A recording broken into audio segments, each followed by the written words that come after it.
Imagine a blueprint, a step-by-step guide, a challenge where I peel back the curtains and show you exactly what it takes to sell print on demand on Etsy.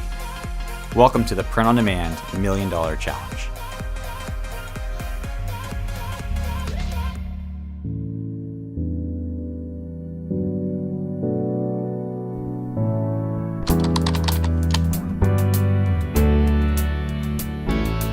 Welcome to episode 3. At this point, we've found 4 different products that we're going to launch on our Etsy store with the potential of helping us reach our goal of $1 million revenue in the next 12 months.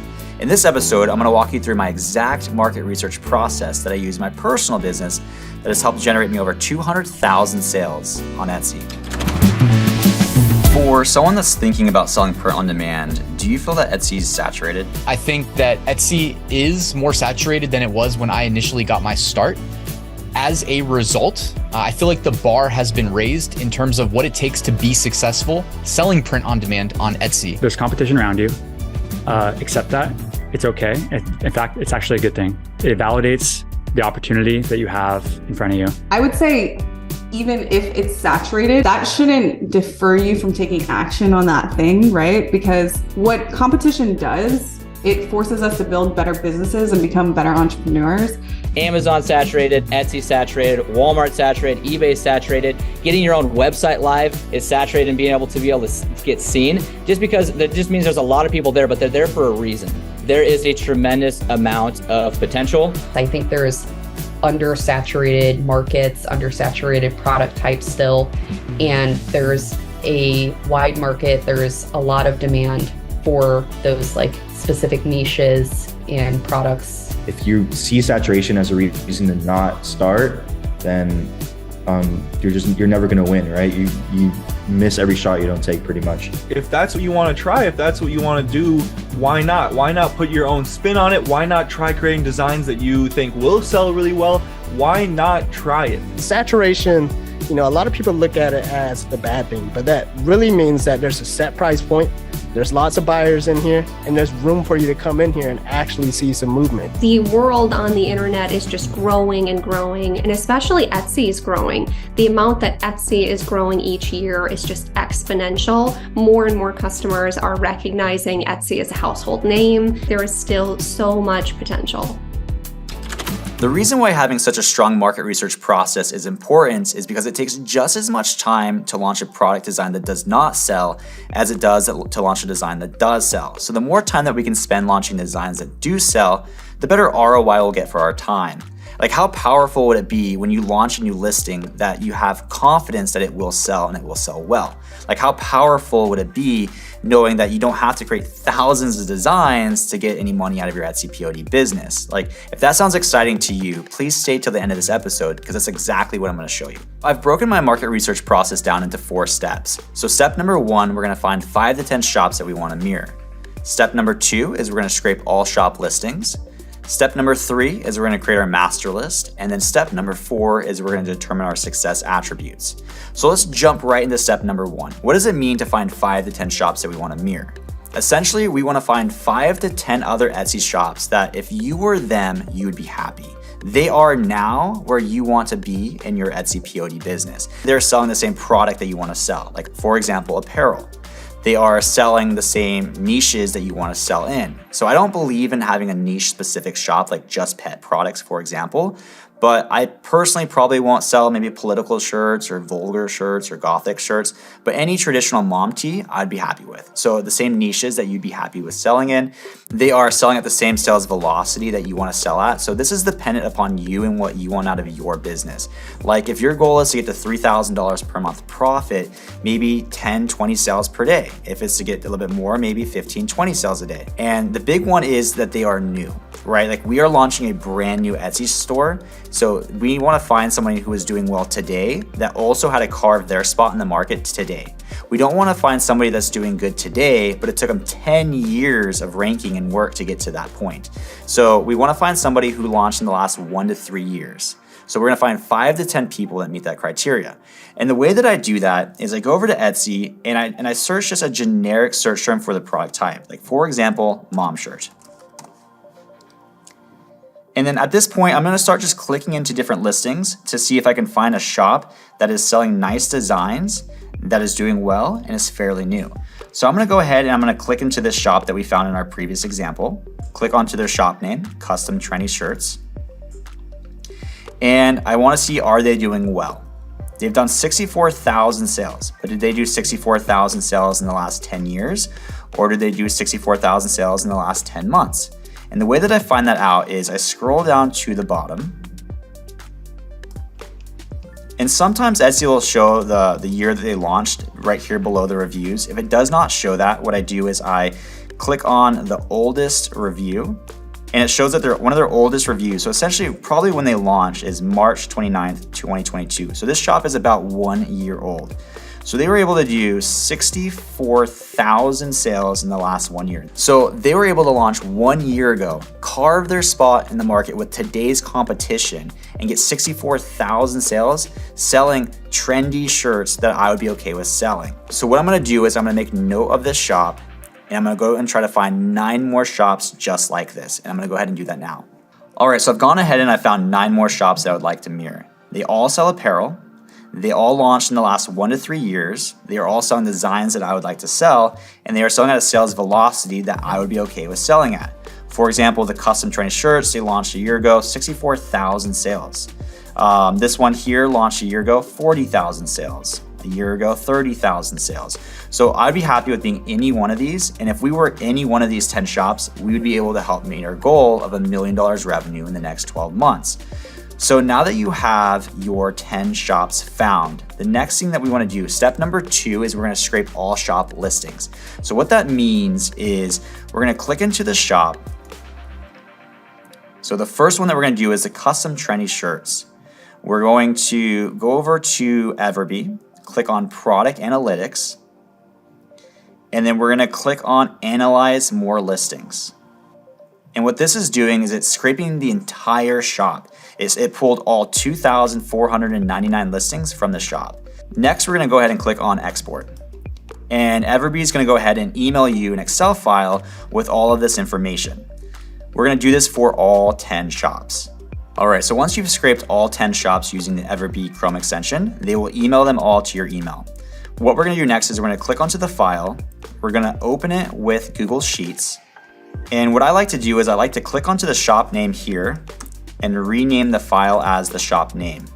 I then like to go over to File, Move, and move all of these into a folder so I can save them all into one spot. Alrighty, so once you have all of your scraped shops into one saved folder, we're gonna move on to step number 3, and that's to create a master list. So to do that, we're gonna create a new Google Sheet in this folder, and I'm gonna title it Master List. So what we're gonna do is we have 10 different Google Sheets with 10 different shops. What we're gonna do is we're gonna take all that information and we're gonna compile it into one master list. Essentially, we're gonna take shop number 1, copy and paste it into the master list. We're gonna take shop number 2, copy and paste that below shop number 1. Shop number 3 below shop number 2, and so forth until we have all shops copied and pasted into one master list. So to do that, let's go back over to our folder. Let's open up our first shop here. We're gonna go ahead and click on Control A to select everything, Control C to copy, go back over to our master list, and Control V to paste. So this is shop number 1 in our master list. Next, we're gonna scroll down to the very bottom, and I'm gonna go ahead and I'm gonna change this from 1,000 to 10, and I'm gonna add 10 rows. We're gonna go back over to our folder, and we're gonna click into shop number 2. We're gonna select all, we're gonna copy, we're gonna go back over to our master list, and we're gonna paste it all the way to the far left column A, right below shop number 1. One thing to keep note of here is after you paste shop number 2, you need to delete this header row right here. So right click, click on delete row, scroll down to the bottom. Let's add 10 more rows and go copy shop number 3. So I'm gonna go ahead and I'm gonna continue this process until I have all 10 shops copied and pasted into our master list.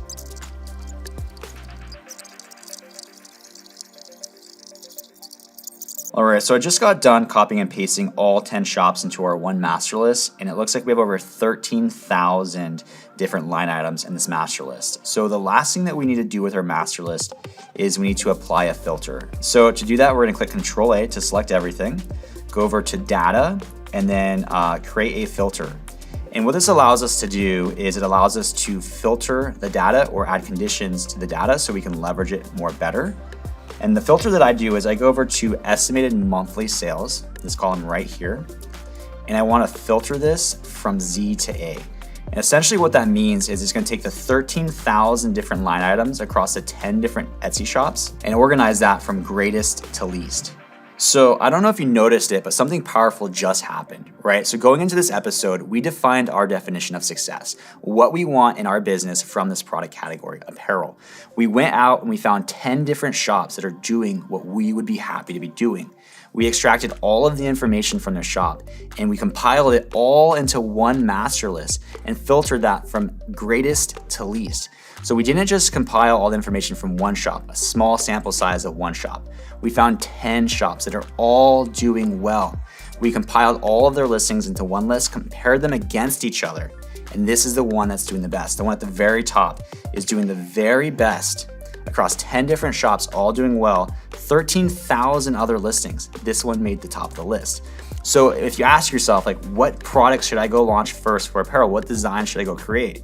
It's the one that made the very top of the list. What design should I go launch second? It's the one that made the second of the list. The third is the third, right? So the master list almost becomes like your to-do list, almost like a compass of like what listings you should be launching first, because these are the ones that are doing the best today with shops that are doing as well as you want to do for this product category.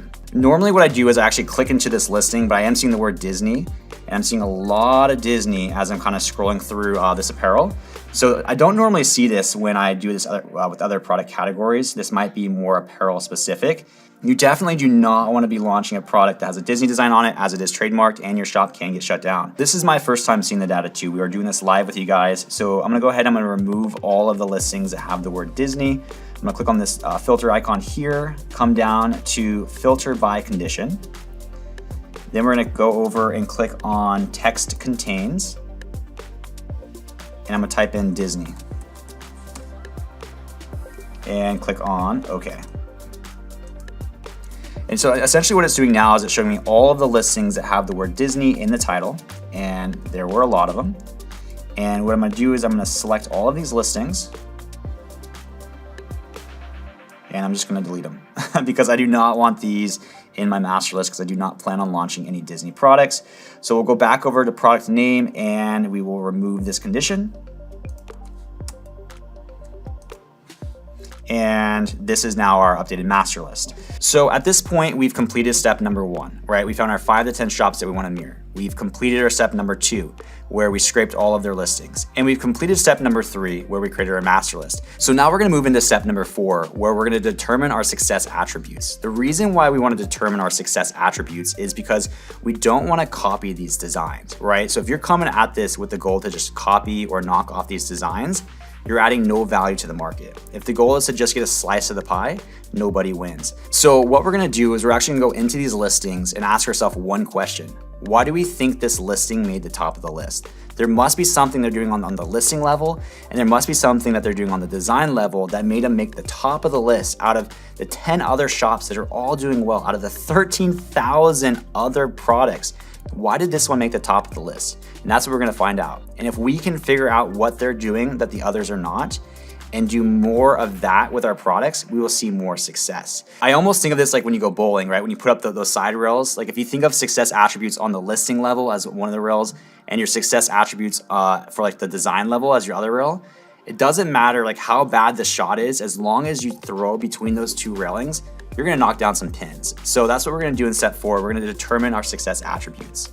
So the way that we do this is I go into the very top listing and I go into the product listing. And again, I ask myself one question. Why do I think this listing made the top of the list? So the first thing I look at is the listing, right? The things I look at might be the images, the thumbnails, the titles, the display pricing, the shipping, the lead times. What do I think they're doing on a listing level that might be helping their conversion rate to make them have more sales and make the top of the list? After I look at the listing, then I look at the design. Why do I think this design made the top of the list? Is it the fonts? Is it the colors? Is it the niche? Is it the placement? Is it the style? There's a lot of variability that we can look at, so let's just go ahead and get started. And this is my first time seeing this. We were recording this with my live reactions. So I'm taking a look at the listing first. First, I come over to the images. And I'm not seeing anything that really stands out, like why this made the top of the list for the images. It does look like it's almost the bare minimum in regards to like it shows the product, like what you're getting. And then you have like your sizing charts and your color charts. Like you need these in order to buy the product, but nothing more than that in regards to like there's no social proof, there's no guarantees, there's no features, there's no benefits, other images that might help the conversion rate. Coming over to now the right-hand side of the listing, I do see that they have a display price. Whenever you see this plus sign, they have a display price. I am a big believer in having a lower display price, so that way it helps click through. Coming down, let's see, the description looks pretty standard. And then they are charging for shipping, $7.17. That seems pretty fair for a sweatshirt. So again, I'm not seeing anything too fancy on the listing side, so I'm not really gonna take any mental notes on like why I think this listing made the top of the list. So it might fall more on the design. So let's go over to the design now. Not to my surprise, the design is personalized. It says Miss Smith, estimated 2022. So I'm assuming you can personalize the name as well as the year. And this is for, I'm assuming, an engagement sweatshirt. Perfect. Things that I'm noticing is it's a nice, simple design. It's white, so this one actually is not in color. Center chest, and it's not too flashy, not too loud. And it's probably taking up the center 50% of the chest. So there's just a few mental notes that I'm taking right now. So let's go ahead and click on the second one and kind of see what maybe niche this one's falling into, the designs and the listings. All right, scrolling down. First, I look at the listing. This one does look like it might be from a different seller. So therefore you would assume probably a different listing, different style to it. Let's go through the images really quick. These are probably just stock laydowns that you can buy from Etsy, nothing too fancy. And then it rolls into the different sizing charts and color charts. Again, probably the bare minimum in order to convert. Like you need this image to see what the product looks like, and then you need this image in order to buy the product, but nothing too more than that, which actually sounds promising in regards to like if we can do a better job on the listing and do just as well on the design, we might be able to win in this product category. So I'm gonna move over to the right-hand side of the listing now. I do see a display price, so I am seeing some commonalities between the two listings in regards to a display price. I think on both listings, they put what the shirt said at the beginning of the title. Scrolling down to the description. This one is definitely more text-based, a little bit less broken up, a little bit harder to read. And then they actually offer free shipping here. All right, so now let's go ahead and scroll back to the top and look at the design. I am seeing that this is a design for maybe dad, maybe Father's Day. The design is in color. It looks more kind of rustic in terms of design and very similar to the other one. It's maybe center 80% of the chest in terms of its placement. Perfect. All right, for the sake of the video, I'm gonna go through one more. Let's click on this one right here. Starting with the listing, let's go through the listing images. This one's nice because I think the other ones, I don't think the other listings actually had a model, so it is actually nice to see a model. All right, coming down. All right, more laydowns. I see another model shot, and then these are your how-to order images here. We'll go more into the listing templates. There's a lot of improvements that I'm able to see right off the bat for this product category, but that's gonna be in the next episode. All right, coming over to the right-hand side of the listing, I am seeing for the third time a display price. Flower shirt gift for her. So this actually doesn't say anything on the design, so therefore it's probably more search-based text here. Coming down to the description, a little bit more broken up. They actually have some icons, which is nice, helps break up the information a little bit. and then they are charging $4.99 for shipping. All right, scrolling back up to the top, now we're gonna look at the design itself. For the third time in a row, I've seen that the design is center chest, probably center 80% of the chest. For the second time, the design is in color. This is more wildflower floral in terms of its style. I kind of like the style. So I'm not gonna go through the whole process in this video, or else it would probably take way too much time. But essentially what I do is I keep going through this process where I go down to the next one and the next one and the next one until you go through about 40 or 50 of these listings. You wanna do this process for as long as it takes until you have a better understanding of the market, right? We're doing market research. At this point, we haven't launched a single listing, and I actually don't recommend that you launch a listing until you have a very firm grasp of what it takes on a listing level and on a design level to be successful in today's market. But a few things that I'm noticing right off the bat on the design level is it seems like the designs need to be more center chest, and I'm seeing that the color designs are doing a little bit better than the non-color designs. One way that you can kind of verify or test any of your theories is you can actually go into the shops at a high level. So let's go into this shop right here. And let's click onto their shop name and see, like, is there a theme on their designs? Are most of their designs black and white, or are most of their designs in color? And it looks like for this one here, I'm seeing about 50-50 black and white, 50-50 in color. On a high level, most of their main images do not have a model on the thumbnail. And coming over to the other shop that we looked at, let's go to his shop or her shop. Scrolling down, I'm seeing a lot more color in this one. But again, it's about 50-50, and this might be where all the Disney ones came from. All right, let's check out this the third one right here, Diamond Tea Design. Scrolling down, I am seeing a lot of color in this shop. So that's definitely one thing to keep in mind, is that color does do well on apparel. So when you're going through this process in its entirety, I'd recommend you to take note of maybe 5 things that you need to do on the listing level, and then 5 things that you need to do on the design level. Those are gonna be your success attributes. And what's really cool is that after you go through this entire process and you have your list of 5 and your list of 5, if you go back to listing number 1, the one that made the very top of the list, you'll see that, hey, maybe they're only doing 3 out of 5 on the listing and 5 out of 5 on the design. This is where you add value to the market. This is how you don't copy the competition, because you're gonna go and try to do 5 out of 5 on the listing and 5 out of 5 on the design. That's how you add value to the market. You go down to the second one, maybe they're doing 4 out of 5 on the listing and 4 out of 5 on the design. Well, you're gonna do 5 out of 5 on the listing and 5 out of 5 on the design. That's how you add value to the market. And I could actually attest to this like firsthand, is that if you go through this process, you come up with your success attributes, you try not to copy, but actually make a better listing and a better product. In some cases, you do better than the competition. So that's it for this episode. We've gone through the market research process for apparel. I still need to do this for our Christmas ornaments, our tumblers, and our phone cases, but I have a better understanding of what designs we need to do on our apparel to be able to succeed in today's markets. If you're following along, please let me know in the comments below. I'd love to see what action steps you guys are taking. And if you got value from this episode, please give the video a thumbs up and maybe share with a friend who might get value from it as well. In the next episode, we're going to go over listing templates. We're going to deep dive into exactly what it takes to convert the most amount of shoppers into paying customers. Stay tuned for episode 4.